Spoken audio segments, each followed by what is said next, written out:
Hello. Alors cette vidéo fait suite à une conversation dans le Magic Bistro, donc le groupe privé que j'anime en fait.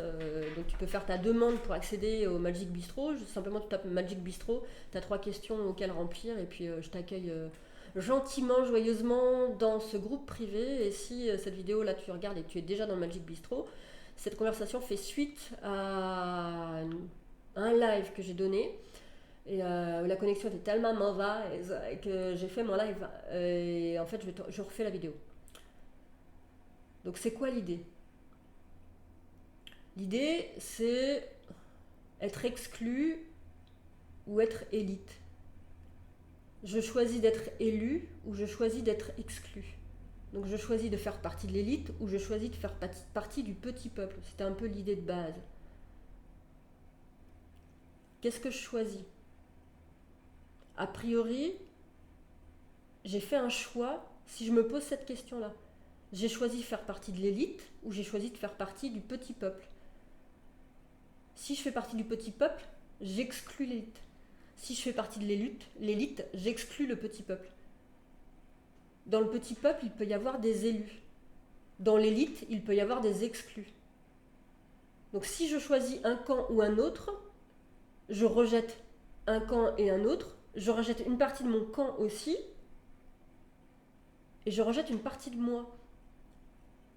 Si je me considère comme élu, je rejette les exclus. Si je me considère comme exclu, je rejette les élus. Alors que moi-même je suis élu de quelque chose et alors que moi-même je suis exclu de quelque chose. Alors pourquoi est-ce que je fais ça? Pourquoi est-ce que je tiens à faire ça? Qu'est-ce qui fait qu'aujourd'hui je tiens à me positionner soit dans un camp, soit dans un autre? Qu'est-ce que je viens nourrir là-dedans? Quelle part de moi je viens nourrir? Est-ce que c'est la petite fille? Est-ce que c'est le petit garçon? Est-ce que c'est la femme blessée? Est-ce que c'est la femme rejetée? Est-ce que c'est la femme orgueilleuse? Est-ce que c'est la femme vaniteuse? Est-ce que c'est la femme ambitieuse, prétentieuse? Ambition et prétention n'a rien à voir, hein. Est-ce que c'est la femme qui a absolument besoin de se sentir supérieure ou la femme qui a absolument besoin de se sentir inférieure? Pourquoi cette lutte à l'intérieur de toi aujourd'hui? Pourquoi est-ce que tu luttes entre supérieur et inférieur? Pourquoi est-ce que tu cherches ça? Pourquoi est-ce que tu as envie de ça? Pourquoi est-ce que tu nourris ça? Si tu n'en avais pas conscience, là tu es en train d'entendre que c'est quelque chose que tu fabriques toi-même, que tu crées toi-même. Pourquoi est-ce que tu veux absolument créer cette dichotomie? Par fidélité à tes origines, par fidélité à ton clan, à ta religion, à ta famille, à tes idéaux politiques, à ta famille politique, à ta famille sociale. Qu'est-ce que ça t'apporte? Qu'est-ce que ça nourrit aujourd'hui? Peut-être, honnêtement, sûrement de la frustration, sûrement de la colère, sûrement de l'animosité envers ceux qui ne font pas partie de ton clan d'élus ou d'exclus. Et si tu nourris ces propos, que tu sois dans un clan ou dans un autre, tu es de toute façon à la fois élu et exclu de ton propre clan. Donc qu'est-ce que ça t'apporte aujourd'hui?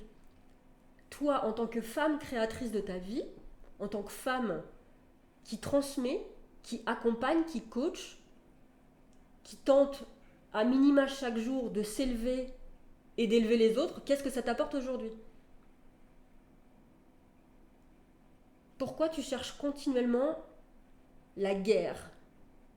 Pourquoi est-ce que tu crois que la guerre est à l'extérieur et que tu la critiques à l'extérieur? Et qu'est-ce que tu fais quand tu te crois dans élu ou exclu? Tu crées de la guerre, tu crées de la tension. Donc si maintenant, ensemble, on se remettait dans un endroit plus calme, plus de paix, d'union, de réunion, de solidarité, de sororité, de fraternité, un endroit d'inclusion. Ça ne veut pas dire que tu vas accepter tout le monde dans ton univers, dans ta maison, dans ton chez-toi, dans ton activité, dans ton commerce, dans ta communauté ou je ne sais guère. Et je me replace un peu les cheveux, c'est un peu le bordel. Ça ne veut pas dire tout ça. Ça veut dire qu'a priori, tu as envie de paix. A priori, si tu es coach, ou médium ou accompagnante, que tu as vocation à apporter du conseil ou de l'aide aux autres, que tu penses que c'est important que tu fasses ça, c'est qu'a priori aussi tu recherches la paix quelque part, une paix en toi. Tu n'as pas envie de nourrir de la frustration, de la colère, de la guerre. Tu as envie de nourrir ton humanité, ta chaleur, ton lien à l'autre, à ta façon à toi, et tu as envie de nourrir ça. Donc on pourrait aller dans cet endroit-là. Maintenant, revenir en toi, revenir à toi, à l'essentiel, oublier ces mémoires, cesser de les activer,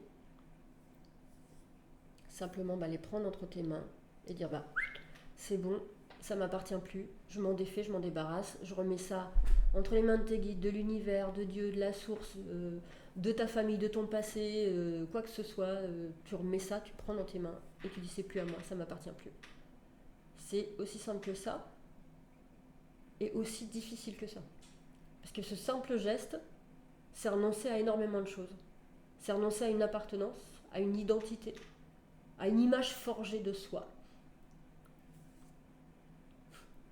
J'ai un ton un peu solennel, hein, je m'en rends compte. Aussi solennel que ma coupe de cheveux est complètement folle. Voilà. C'est ce que je voulais te dire ce matin. J'accueille tes commentaires avec grand plaisir. Donc je suis pas québécoise si jamais tu te poses la question. C'est juste souvent je prends ce semblant d'accent et qui horrifie mes amis qui habitent là-bas. Hein, ça les horrifie. Et en même temps je sais qu'ils aiment bien ce petit truc à la française. Voilà, et c'est pareil, être française, être québécoise, c'est ni plus ni moins être des humaines qui sont nées soit en France, soit au Québec. Est-ce qu'il y a vraiment une appartenance autour de ça? Oui, il y a une culture autour de ça, d'accord? Il y a une culture dans laquelle on grandit. Et ça enrichit.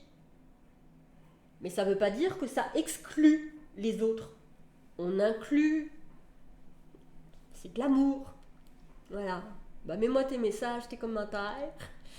Je t'embrasse fort et puis on se revoit bientôt.